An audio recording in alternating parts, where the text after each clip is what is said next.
Hello, you wonderful people, and welcome to another episode of Untitled Reviews. This being a show where I talk about TV shows that are dramas. For today's episode, I'm going to talk about the season premiere of Kevin Can F Himself. A great season premiere. A lot of really interesting things went down in this episode, so let's break it down.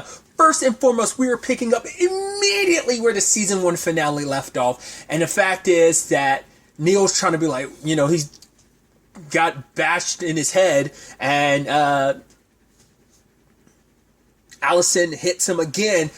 Didn't kill him, luckily, but kind of knocked him unconscious, but kind of made his concussion situation even worse, because now they're trying to figure everything out. It's like, okay, so what do we do? We got to figure this out. So it's like, I figured Patty wouldn't be too keen on the idea of killing Neil, but I mean, they butt heads, but it's kind of like, yeah, that's what siblings do. So they end up tying him up in the basement, but it's like, well, what do we do after this? But it's like, don't worry, Allison kept stressing, we're in this together, we'll figure this out. None of us has to do this alone.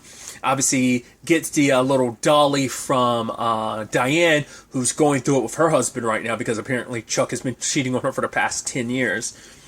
Which is kind of sad, especially when the way Diane responded to Allison's conversations last season about, and it's like, oh yeah, you kind of make sacrifices for your husband and stuff like that. She made sacrifices to be like, oh yeah, when you have when work on your arches on your free time, and the fact of the matter is, it's like, oh, he likes me in this particular shoe, or he doesn't like it, so she changed a lot of herself for him, and that is a sad thing when you change yourself for someone to be what they want you to be, and you kind of lose yourself in the process. Obviously, there's a parallel you can draw between her and Allison, and maybe Allison looks at Diane at who she could be, like, oh, that could be me in a couple years, that kind of already is me. I think maybe that is the parallel. I mean, they're both blondes too, so it almost feels like, I didn't even think about it until just this episode, but I'm like, I think maybe that's the direct parallel and correlation they're kind of trying to make. That and maybe on some level Allison does see a lot of herself in Diane. I mean, they are kind of similar. Yeah, we're married to someone, and it's just kind of like, yeah, you're just kind of like, it's almost like you're just settling, and you're just going to be like, yeah, and this would just be the rest of my life. Like, why aim for anything more? She had that whole blowout with Sam in the season finale, saying that, why can't me just being me be enough? Like, why do I have to be more? Why can't I just be Allison, and that's good enough? So that whole conversation, but they've also, the reason why I was bringing it up earlier about the whole Patty, not wanting, they butt heads, because he immediately throws, you're just like mom. The fact is that you're participating in all of this, and Patty, gives him, a purple nurple, and it's and you're just like that asshole father of ours. So, once again, she got a little heated, but it's just because he triggered her by saying that, and it's just their dad wasn't a great person. And so I think because she legitimately is concerned about Neil, because she's like, oh, maybe we should take him to a hospital, but it's we can't do that, can't take the chance that he'll talk, because he overheard everything, because Patty tried to appease to him. It's right, he's not an idiot, he just plays the role of an idiot, so he basically stopped paying his bills for 30 years or whatever. So she's trying to find a middle ground, and right, just don't get it so he doesn't talk, but it's right, you're trying to kill my best friend. And that conversation he had with Allison was really interesting and kind of enlightening to some point, where it's just because Neil was right, do you know why Kevin acts the way he does? Is because all you ever do is say, but Kevin, you're annoying, trying to say, right, the reason why me and Kevin get along, it almost feels like Neil probably, it's just probably that best friend of it all, but it's those lines between best friends and something more, it feels like that blurs. Especially rewatching season 1, I was I honestly can't tell whether the Allison and Patty thing is just a pure platonic friendship, or is there a little bit more to that? Because it feels like it could be more, but I don't know, like I said, if I'm reading too much into it. I feel like the same thing could be happening between Kevin and Neil as well. There could be something more there that maybe even Neil doesn't 100% realize. He latches on so much to Kevin, and maybe that speaks volumes about Neil and Patty themselves, that they latch on to people the way that they do. And I think the argument could be made that Kevin and Allison are a little bit more alike than even she would want to acknowledge that, right, we both, you call Kevin out for being a manipulator. It's like, you kind of manipulate and use people too. Don't get it twisted. I'm still Team Allison. Once again, when I've chosen my side, regardless of anything, I dig deep. Whether it's In the Dark with Team Murphy, whether it's Breaking Bad with Walter White. It's like, oh man, they do some like crazy fuck shit on Ozark, but man, I'm still Team #Bird through and through, so it's just, I mean, when I stake my flag in a team, well, I'm like, hey, I followed you through this, so I'm gonna stick by you, so I'm Team Allison, even though I could go because I've heard someone say like, oh, like both her and Kevin are terrible people, and I'm like, I can understand that argument. I'm still Team Allison regardless. I'm like, oh, fuck Kevin, but still. So I just think that's kind of interesting, but there's like that neat little parallel between the two of them, and I think it's interesting when Allison was like, right, he may not listen to anything I say, but he laughs when you bleed. I just hope that one day you could see that. And I was like, oh, is that the direction this is going to head? Where you're going to try and get Neil on your side? Because like, yeah, Patty doesn't like. I don't know if she fully wants Kevin dead. She hates Kevin. She kind of gave into like Allison's like plot to kill him, but I don't think I don't know. It's that thing of like she recognizes Kevin to be that piece of shit it is. Once again, as she said last season, once your eyes are open, you can't unsee it. So Neil's eyes aren't open to it yet, but maybe over the course of the season it could be. I don't see that happening because he's too much of a Kevin stan, but you never know. But the fact that they introduced that line made me go like, huh. Because Allison's probably going to try and get more and more people on her side against Kevin, and she's already got Patty, so it's like, right, if she could get more people, that'd kind of work more in her favor potentially. So I don't know, I just think that's so fascinating to kind of think about. But both Neil and Tammy kind of put things in perspective with the whole Allison thing for Patty, where they both kind of say like, right, she's not that great of a person, because like Patty's like, right, we do stuff for each other, like she does stuff for me and I do stuff from her, like we look out for each other, and Tammy's like, if you say so. And Neil says the same thing. It's like, right, you kind of go along with whatever he says, even that whatever Allison says, it's like, right, you've kind of done the same thing. It's like, oh, that person failed their driving test over and over again, and you compensate for it. You even took her to a party that you weren't even invited to. That it kind of plays into Patty is a people pleaser, that she will kind of bend over backwards for people that she kind of like gets attached to. And she got severely attached to Allison last season, kind of feel like it's you against the world. You found that person you can dig in deep with. Like Allison feels like that's Patty, and Patty feels like that's Allison. But then you had that line from Neil being like, she's playing up the victim card, which he still strangled her, but she definitely does lean into it a lot this episode, even to the point Patty was like, all right, stop playing up the victim card. Is kind of how they kind of throw it back at her. But it is ironic that Neil was saying all that, considering like you are like Kevin's cohort. You gotta go along with whatever he says. I mean, the reason why you were hiding in a closet anyways, because he wanted to get rid of you while he was working on his campaign and stuff, as running for mayor and stuff. So he said like, oh, let's play extreme, like hide and go seek. Like he played you and you don't even realize that. And I think maybe over the course of the season we could see a shift, a change in Neil. Maybe I'm leaning more towards no, but I'm still leaving enough on my mind to be like, I think that idea could, let's keep that thought out there. But I'm leaning more towards like, I don't think he'd ever turn on Kevin, but you never know. Because like they were trying to lean into the whole aspect of like, right, the moment Kevin's like running for office and stuff, like he's not really going to have time for you and stuff. But also leaning into like, once he's running for office, we won't obviously try and kill him, right? And Allison's super quiet. Patty's like, right. She's like, right, okay. It's like, still, regardless of anything, it's like, no, like now that she has her mindset on it, Allison isn't going to back down. She wants him dead. To the point she's even helping out the campaign because what Neil said finally got to her. So she's like, you know what? I'm not going to be the nag. I'm going to be the one who encourages him. So like he had his whole campaign ad ready that he worked on with Pete. Which I love that it's like, oh, what was it?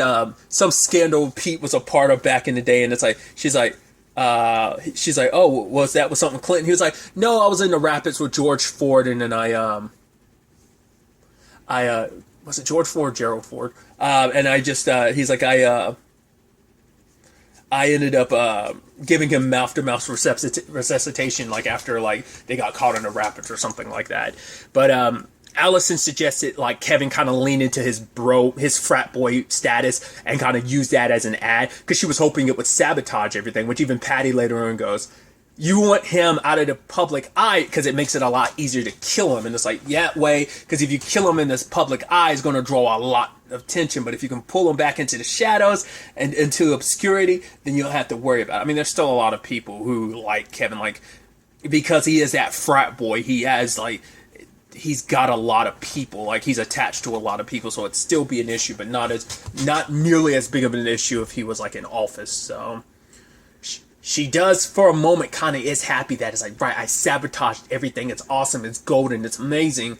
And then obviously it blows up in her face. I mean, obviously she's celebrating with Diane, telling Diane like, oh, I don't need him. And Diane's like, yeah, but that you don't need Chuck. And Diane's like, yeah, but I've been like his wife for so long. Like once again, she turned a lot of who she was into like pleasing him, fitting the role of the wife, and it's like, who am I outside of that? Which once again, I think there's that deeper in commentary. You know, I mean, obviously they show the commentary on like the whole sitcom wife situation, but it is a thing of like, yeah, there's a lot of sitcom wives that do break the stereotype, but there are others where it's just kind of you're stuck in that mode of like, right, you're supposed to fit the person, you're supposed to fit this box of like who you're supposed to be, you know, and they're kind of stuck in marriages where they had to like shape themselves into what this person wants to be, but it's like, right, I turned myself into a triangle, how do I go back to being a square?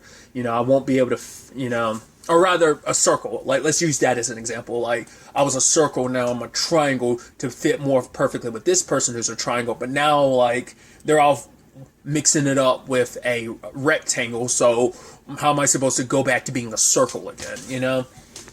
So that's the position that, you know, Diane finds herself in, but I think that's very applicable to Allison as well. I mean, she's trying to find her way back to being a triangle, you know. It's like, and even telling Diane, it's like, you were that person before, like you were someone, you were your whole person before, you were a triangle before, you'll find your way back to being a triangle again at some point. So it's like, right, let's just celebrate for now. And as they're doing their thing, she's kind of enjoying like this one little win before everything comes crumbling down. But as she said, the world kind of revolves around Kevin. It's kind of predetermined, it kind of has to, that her attempt to screw over Kevin worked out in his favor, because now he's super famous. Like she wanted to play the ad so many times just to screw him over. In fact, it backfired, and now he's super famous. A lot of people are behind it. Like obviously other news channels are like picking it up. So trying to destroy Kevin, you ended up making him more famous, and it's like, wow, that is wild. I mean, I guess it's almost like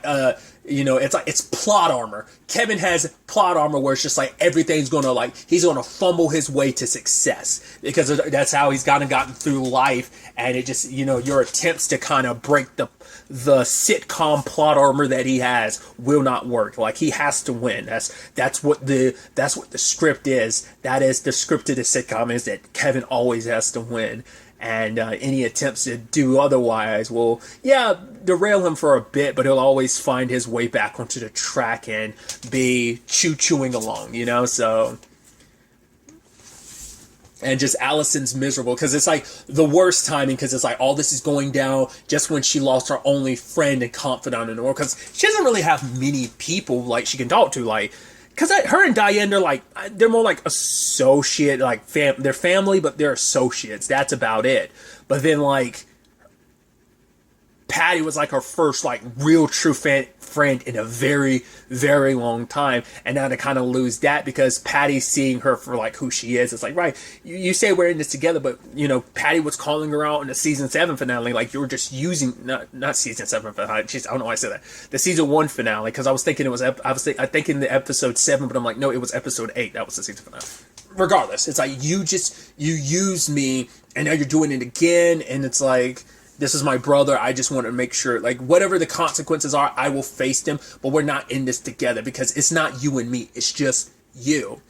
And so she starts driving drunk, where I'm like, oh man, that's going to blow up in your, oh, that's bad. But then she crashes, but luckily, because of Kevin's fame, she got out of a DUI. So it's like, it's ironic, like, right, you don't want him to win, but you ironically made him win, which your way of dealing with it, you got in trouble, but you got yourself out of trouble because of it. It's just like, yeah, it's just this nasty cycle and circle you find yourself in.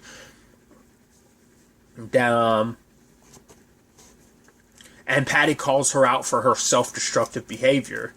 And she kind of tells Kevin off a little bit at the end, where Kevin's just like, yeah, he's like, oh, you might want to fix your face or whatever. I was like, that's that most asshole thing you could have said. But once again, he doesn't think anything's wrong with what he does or says. And then she's just kind of like, yeah, like, I'd rather fake my death than go, like, support you or something. I was like, yo, I thought she was going to, like, severely tell him off, but she didn't. Because it's like, yeah, she could be a little sarcastic, but, you know, in those comedy moments, she's always just playing the role of the wife. And in this moment, she ended up breaking that.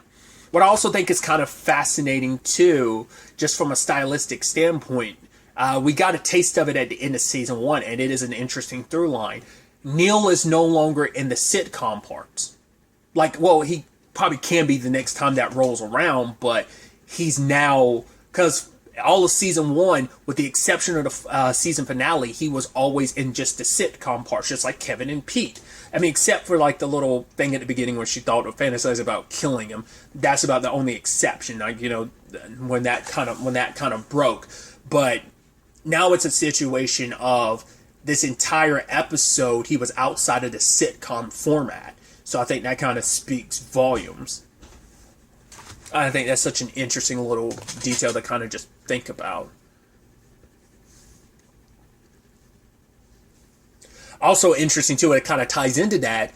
The intro, I think this is the first, definitely the first episode without a laugh track during the title sequence.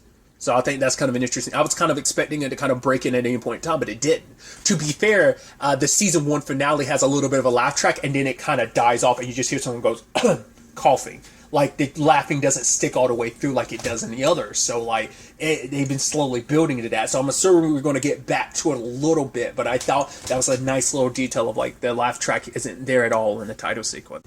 But anyway, my point was, before I went on that tangent, was Allison has always played the role, and she kind of broke that a little. Yes, she could be a little sarcastic and stuff like that, and jokey when playing her role of, like, the dutiful sitcom wife. The fact is that she said that to Kevin and was just kind of like, no, I'm not going along with your thing. She's like, I'd rather fake my death. And that's what she thought about, the self-destructive behavior. She's like, I know a way out of this.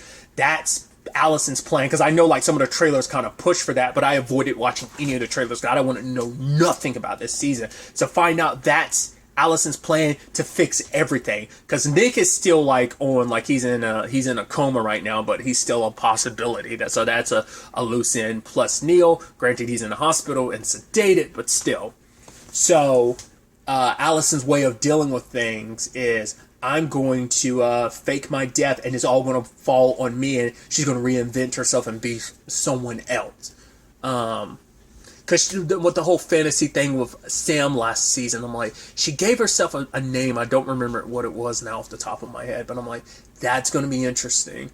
Let's see if it'll actually be a success and how she gets the building blocks there. I wish she would find somewhere else besides the library to look that up, because she can't. Every time she tries to go to one of those, like Google something, it's like, oh yeah, the library has like firewalls to prevent you from looking at anything inappropriate at the library. It's like, you would have thought she would have realized, like, I probably can't do that, considering like trying to get away with the perfect murder in season 1 when she was looking that up and had no success. So, and I'm also curious about Patty too. Like, the fact is that, like, when she's sitting with Neil, like, regardless of it all, because she is worried about what Neil will say. Like, she's like, I'll let the pieces fall where they lie. I mean, I guess you could always make the argument like, well, it was all in your head. You fell out of a closet, you bumped your head, you hurt yourself, and it was all in your head. Like, maybe like a combination of the concussion plus the medication will end up making him forget. You know, he'll have a little bit of amnesia. So I think that might work in Patty's favor. But I'm also curious about the thing. Like, I'm curious about the Tammy situation too, because Kurt did get to her last season, like in the season finale, like what he said about not really knowing Patty and blah, blah, blah. That was kind of him just being a dick because he wanted to rub in Tammy's face because Tammy kind of rubbed it in his face. So I'm curious how we're going to get any Kurt this season, any Sam, because there's still like him and he left Jen. And so whether there's going to be any aftermath or fallout from that, we'll have to see. Like whether there be any him and Allison situations, I don't know. But also, where does Allison and Patty stand at the end of all this now with Allison's new plan in place that is going to put everything on her and kind of set everything potentially right. It's kind of what this is, that Hail Mary. So we'll ultimately have to wait and see where all this takes us. But I'm so excited to see how the story wraps up, where all of this ends up taking us going forward into the next episode. But really, that's all I want to talk about. Till the next time we meet, be happy, be safe, live life to the fullest, and enjoy it. Good day, and goodbye.